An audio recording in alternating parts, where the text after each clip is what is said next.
Hello, greetings, Lion Jose. How are you? Oh, good morning, Danira. I'm very well. Thank you very, very much for this cordial invitation. Thank you for making time. I know we had some technical difficulties setting up this interview, but I think that it is very inspiring and it will be wonderful for more people to know about it. So thank you for stopping your journey for a few hours to share a little bit about your story. Now, Kilometers of Hope sounds very interesting. And I'd like for you to share a little bit about your project. What is it about? What are you currently doing on this project? And what is the significance behind this project? Yeah, Kilometers of Hope is a project across Europe, 13 countries in Europe, covering an approximately distance of 7,700 kilometers on a pedal go-kart. Now, the principal goal of the project is raise funds for two institutions that care kids with cancer. One is Tabletochki Foundation from Ukraine, and another one is Chalk Foundation of South Africa. That's the main goal of the journey. Okay, so you currently in Europe, 7,700 kilometers on a pedal go for children that has cancer. And I'm wondering, like, we have the World Wide Web and the access to information is very easy. What makes you decide to travel on a pedal go-kart? Well,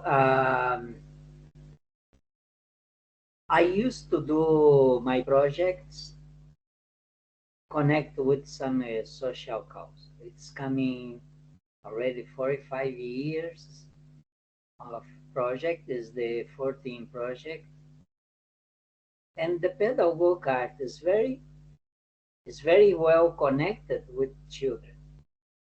And when I decided to do this journey for the cause of the cancer with the children, among the children with cancer, I think the best transport I can use is a child go-kart because it's very, very well connected with the children. Oh, That's I hear. the main reason I use this pedal go-kart, which I ride about 4 or 5 kilometers 1 hour, and the Okay. daily average is 45, 50, and when I have a good wind, maybe 60 kilometers a day. That's kilometers. So I hear the connection between children and the pedal go-kart. I'm wondering what has inspired you to do this project of childhood cancer. Um, it is it's very connected with Lions Club International cause.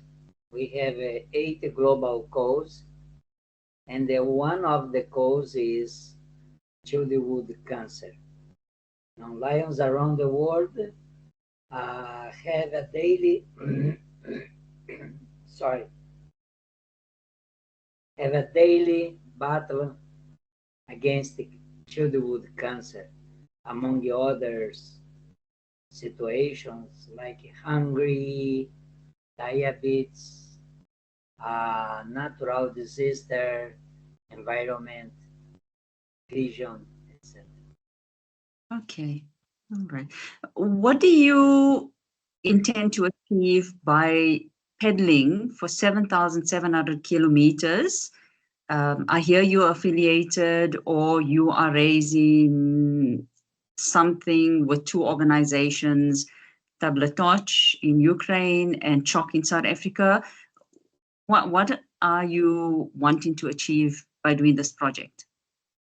Well, I hope the people cross me on the streets, lions around the world, and basically people I met through the press, they can make a donation for make the life of those children a little bit more easy. Well, if we can say that.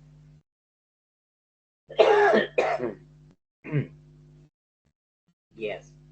Okay, if people donate for this initiative, I'm hearing there's an awareness component, I'm hearing there's fundraising. What can possibly be done with the funds that are raised? Well, first of all, I do not collect the money on the street. Yeah. No? People who want to donate for the cause, they must go through the website of kmsofhope.com, and they can donate to, the monies go to the Lions Club Rotunda Poznan in Poland. This Lions Club, at the end of the journey, all funds collected through the account will be divided equally through Tabletoch Foundation and CHOC. 100% of the funds go straight for those organizations. I don't take any percentage of it for myself. To my expense, I have my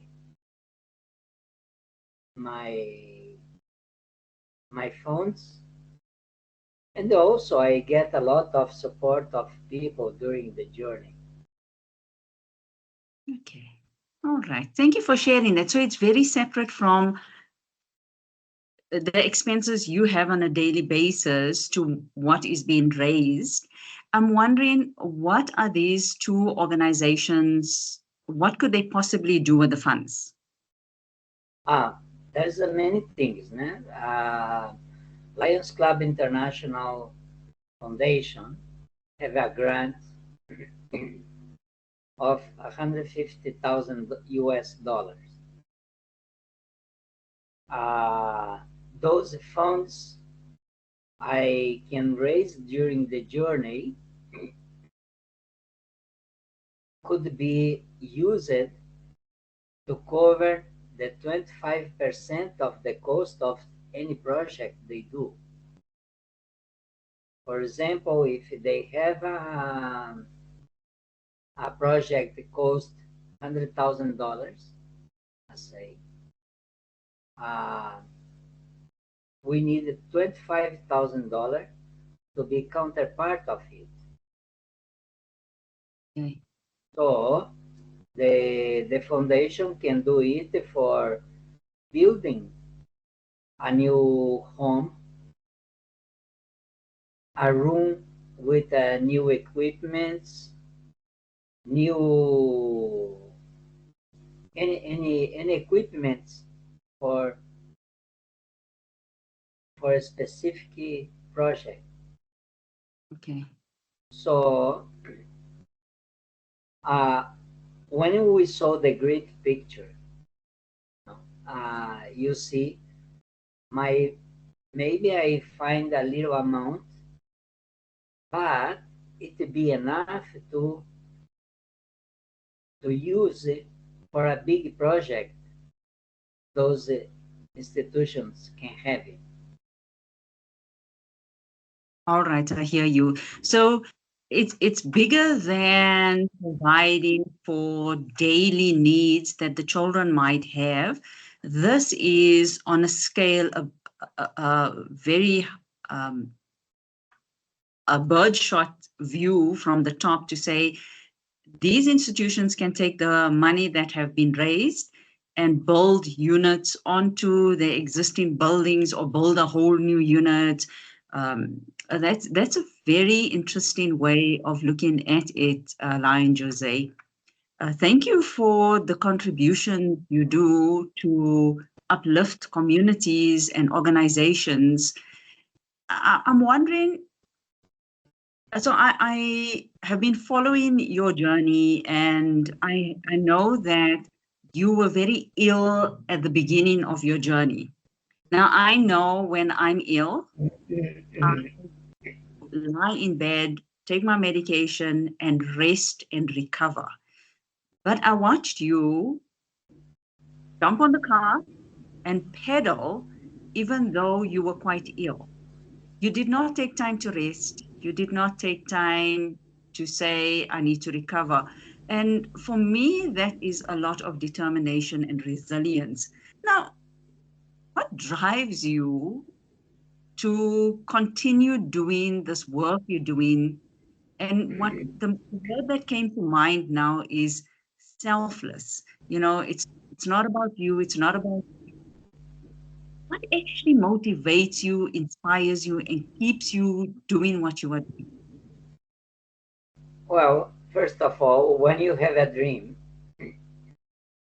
you are the only person can say, no, this dream don't come true.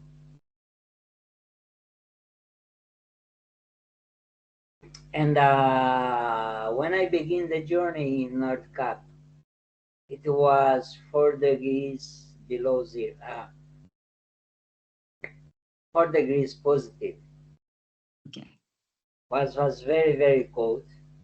And I faced 2 nights below 2 and 3 degrees. One day I have done only 13 kilometers, and it was be done by walk because the several winds comes up. When I get the flu, I have the possibility to stop the journey, and then I ask, how long I gonna stop? 1 day, 2 days, a week. And after the strong flu finish, and I take again the road, the possibility to have a flu again is very high because the low temperature. So then I decided go slowly, as I did the first 100 kilometers. For example, I take almost a week to do that. You know? And I know as I coming by the polar Arctic Circle, which I have crossed 3-4 days ago, I know it's gonna be war. As it now, today is 17 degrees, it's nice, sunny day. So, and then I say the flu is gonna take a while to pass by, but I can't stop because if I stop, I'm gonna be in the same problem if I get flu again. So, and then I keep going. And I know when I am on the right way, the only thing to do is keep pedaling. Wow. If that isn't inspirational, I don't know what is. I mean, I know how I feel when I have flu, and to push through the cold, the wind, the body not feeling okay. I'm hearing if I'm on the right way, I keep going. Truly inspirational, Lion Jose. So how many kilometers have you covered so far? As in Kemi, south of the Circumpolar Arctic, I have about 820 kilometers already, more or less that, né? And I have around 800 kilometers more to get to Helsinki, and then where I think I will arrive at the end of the June, and this is gonna be the second country I cross it, and I can say to you, till now it's so beautiful journey. I met lots of lovely people, very kindness people, and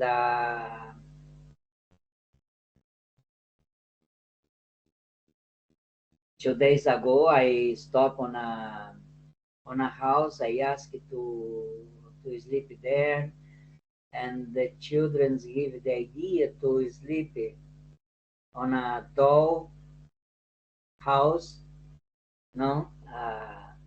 And then the next morning they sing a song for me, and yes, that's the way people push me to go ahead.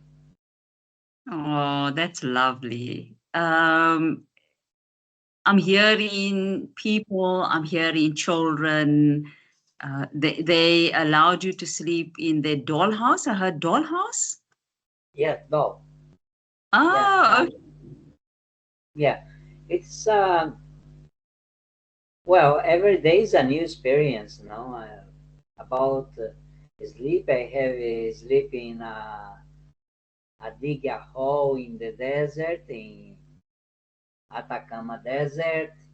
I had sleep in prison, tunnels, cemetery, and now on a dollhouse. I have to laugh. Your life is truly one of exploration. But I'm hearing it's not about you. It's about exploring, being curious, surrendering to whatever comes your way. Prison, tunnels. I know that you even stay in your tent if you don't have accommodation, and now on a dollhouse. So, and for me, that's also connected with children. So it's truly inspirational to hear your journey and to hear how you just flow with everything, with the bigger picture in mind, the destination and what's going to unfold on that. I'm very curious. I know you mentioned that you don't take any of the funds that people give. What do you, when you're not sleeping on a dollhouse or in the desert or in prison or the police station, where do you sleep generally? And what do you do for food and hygiene? Um, well, I sleep also under bridges. Here in the Scandinavia countries, camping, wild camping is very common. No, you can camp everywhere. 4 days ago, I camping besides the river. There's a hut for barbecue. Né? They have completely spot for the campers. And then I use a lot a tent. Today I am in a hotel. A friend from a Lions Club invited me, and but most of the time I sleep on the tent. and also families. On the way, normally I ask for put my tent on the yards and they allow it. So that's the way. And for hygiene, there's a lot of rivers, lakes. Well, the water is a little bit chilly, but it's easy. And for food, I cook by myself. Sometimes I have a possibility to make my own food. No, normally the easiest one is spaghetti with sardines, tomato sauce, and when I have possibility, I have a different hot meal in, in cheaper restaurants now. So that's Okay. It sounds like an adventure. And when you spoke about the pasta, I remember seeing your footage on you making pasta in a 2-liter bottle over a fire. And for me, I would never even think about that because in my mind, the bottle is going to melt. So I can't use that. I must use metal. But you actually boiled your pasta in a 2-liter plastic bottle. Can you share a little bit about that? Because for me, this opening me up to possibilities that I didn't even think was, something you could do. yeah. First of all, I do not recommend to anyone to do it as normal way to cook it. Okay. Because everybody know plastic bottles have some poisons on it. Mm. So, but for one emergency, yes, you can cook on a plastic bottle. First of all, it needs to be with water, and then the plastic don't touch any iron, you know. And then at the end, the bottle will be a little bit shrek, but yes, you can cook on it. Well, it's not the best flavor, as I told you, because the plastic chemicals. So, but for one emergency, you can do it very well. Okay, so I'm hearing improvisation. Improvise where you need to, when there's an emergency, do what you need to do, take care. It's lovely to follow your journey, Lion Jose. I'm very intrigued. So I know that I Googled this, and according to CHOC, which is the Childhood Cancer Foundation of South Africa, approximately 1 in 408 children worldwide will be diagnosed with cancer before the age of 15. And according to the World Health Organization, in high-income countries, more than 80% of children will survive cancer. However, in many low and middle income countries, the survival rate can be below 30% due to delayed diagnosis and limited access to treatment. Now, that is very high when you think about these are little kids that's trying to start their journey, and to hear the extremities you go through to actually raise funds, to bring awareness, to assist organizations that really do need funding, that can help more children, really talks to the kind of person you are. And this is not the first project that you have done.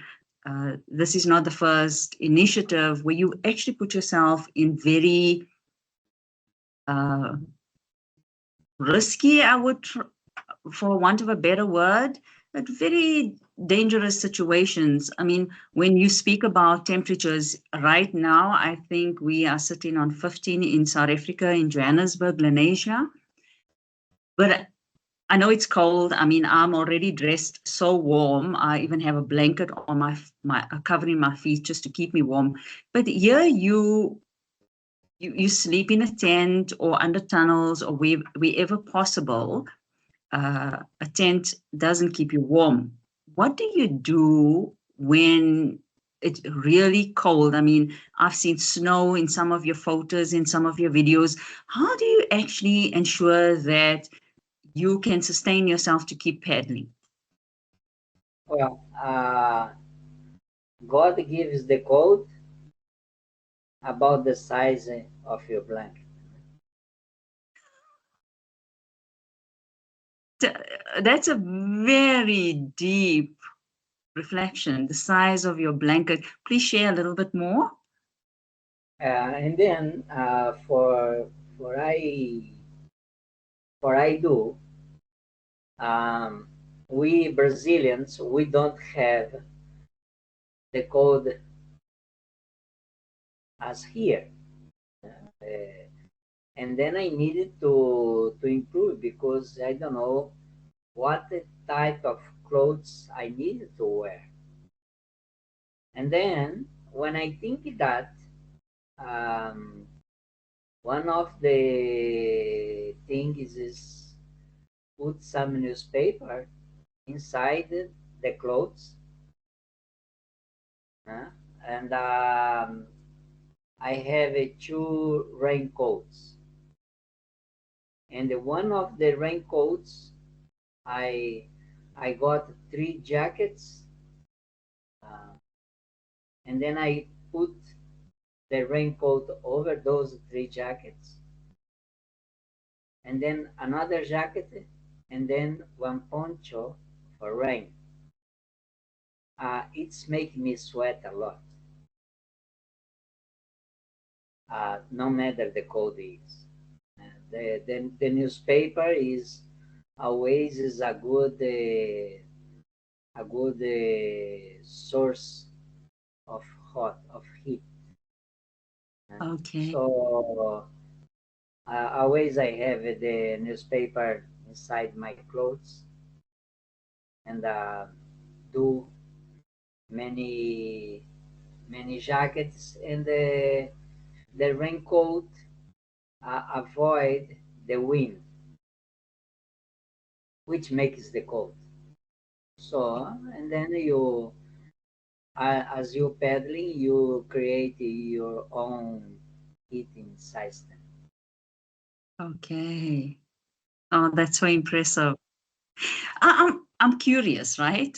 Because I recently got a bicycle and I was pretty excited because it looks so easy.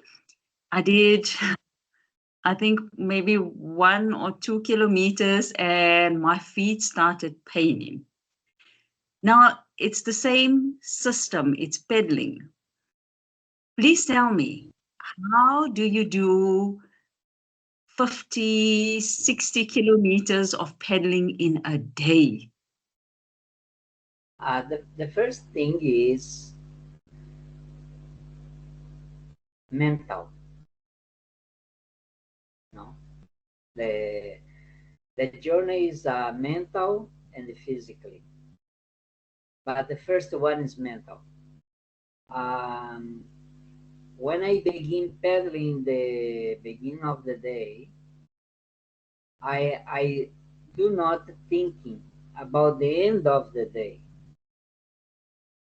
I think the next curve of the way I saw plates. I want to get there. So it is next next 100 meters journey always or mentally. I only want to finish this straight road. I only want to get that next curve, the next curve, the next curve. So, and then you get excited. Oh, I am almost there. And then when you saw 5 kilometers to get somewhere, oh, it's very nearby. I'm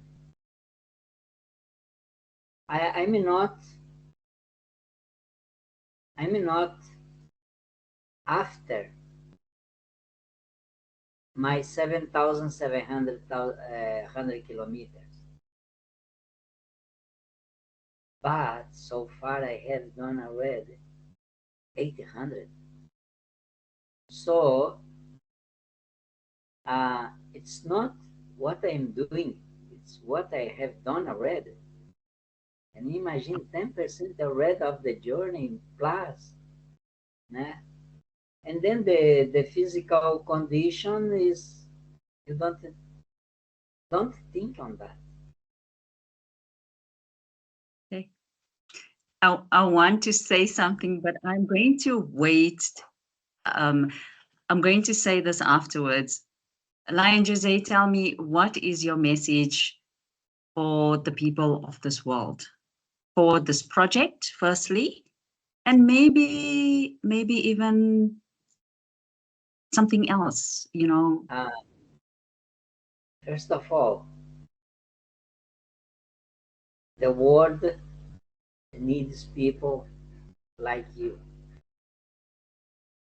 The world needs people who believe in the people. The world needs people who believe he can do something for the next. Because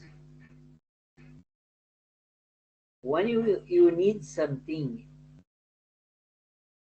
always, no matter what you need, no matter where you are, always there's a people ready to help you. So why you cannot give back for these people before you needed that? And a childhood cancer is a very strong fight someone can fight. And only you has the possibility to help those child. So that's my message for those who are looking our interview. So don't think twice to help those child, those institutions. Be sure on your city, your community, your neighborhood, there is someone in the help. Maybe on your own family. And not yet get opportunity to someone come to help. No? So don't wait to help. Just help. Oh, that's a strong message. Thank you, Lion Jose.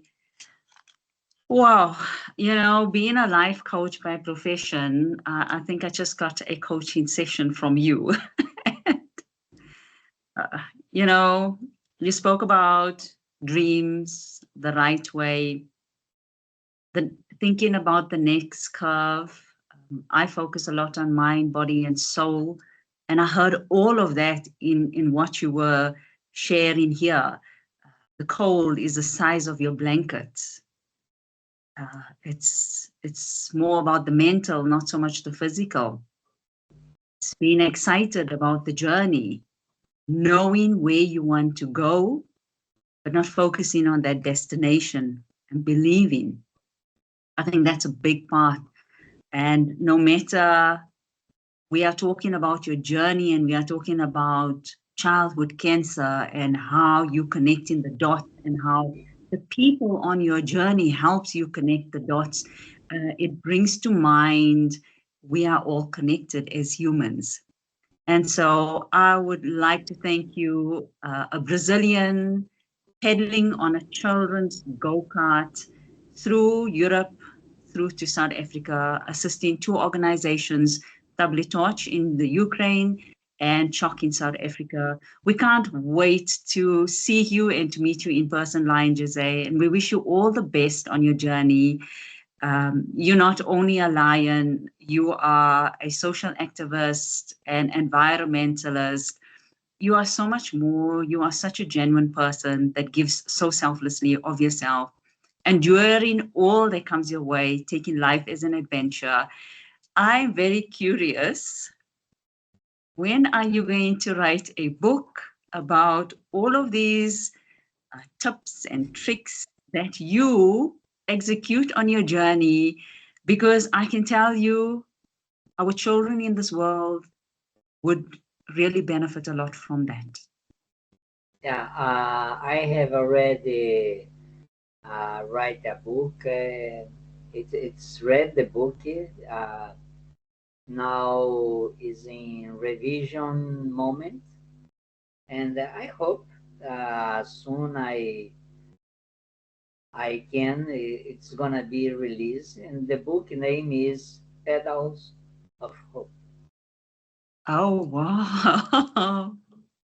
Yeah, and it's talk about some of my journeys around the world on a bicycle, and yeah, will be a good experience to have it. Yes, I can't wait to receive your book, Lion Jose, and I wish you all the best on this journey. I know that this journey is all about raising funds, raising awareness, chatting with the people on the way. Your go-kart is so beautiful. I'm sure it's attracting a lot of attention. I know in South Africa, there might be a lot of people, a lot of lions, a lot of people that have been following your journeys that would really like to connect and meet you. I wish you all the best, and I take so much out of this conversation today. May you go well, and may your path be easy and easeful. Thank you for your contribution, and thank you for being you. Oh, thank you very much, Denira. It's for me it's a pleasure. Uh, when you want to we have such conversation, please be free to talk, and I'll be very happy to come back with you and with your lovers, followers. Thank you very much for this opportunity you give to me to share a little bit about my journey, my dreams, my project, my goals. Oh, thank you to Lion Jose. Please tell me, if people would like to contribute, how can they do that? Well, they can do on two ways. Basically, through my website, www.kmsofhope.com, and people in Africa, in South Africa, they can do straight to CHOC or towards Lions Club there. For example, in Asia Lions Club, and they can forward later to the people in need for the some organization. Okay. So what I'm hearing is we need to we it would be good to tie it back to the journey. So how, if they contribute to any of the Lions Clubs or directly to CHOC, how will they be able to tie it up to the initiative, KMs of Hope? Yeah, the through my website they have all the information there, the account number, everything. Yes. Okay. Thank you, Lion Jose. Thank you for reigniting dreams in people where they can measure it or follow it by kilometers instead of the end result. I wish you very well. Be blessed. Thank you. Thank you very, very much. Appreciate your interview. Be blessed.